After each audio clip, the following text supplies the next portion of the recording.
Hi, my name's Paulette and I'm a director at an independent publishing company called Westbury Music Limited.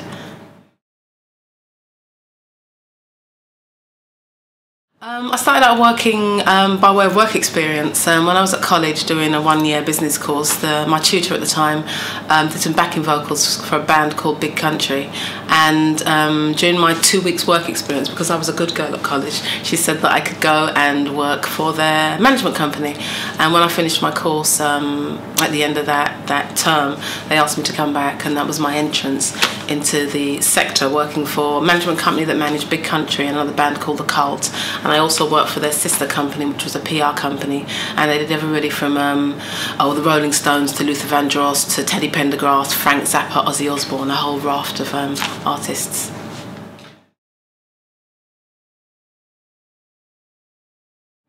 It would depend on what sector, but I think it's about do what it is you say you want to do. So if you want to do A&R, start doing A&R, start looking out for bands, start trying to help bands to get deals. If you want to do artist management, start managing acts, start managing your friends. I think this is one of the industries where you can actually get in by actually doing the work, doing things on a practical level, and then building up momentum to find a job within the sector. So I'd say go out and do it. Study if you think that's necessary. It isn't always, depending on where you're coming into, but definitely just go out and start doing what it is you want to do.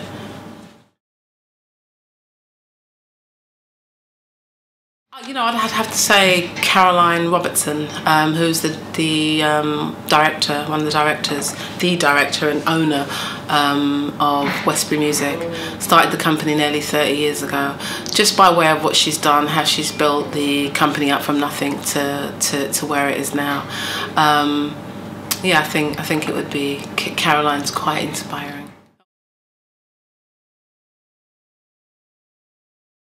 Do you know what, I really like there's an organisation called the Alliance for Diversity in Music and Media that I'm on the board of, and that organisation along with UK Music put forward the Diversity Charter for the music industry, and I think the signing of that Diversity Charter for the music industry at the beginning of this year, 2012, was really good. So I think that was a really good highlight.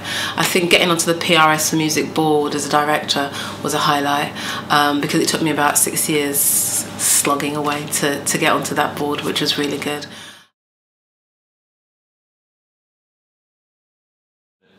Oh, I've gone back old school.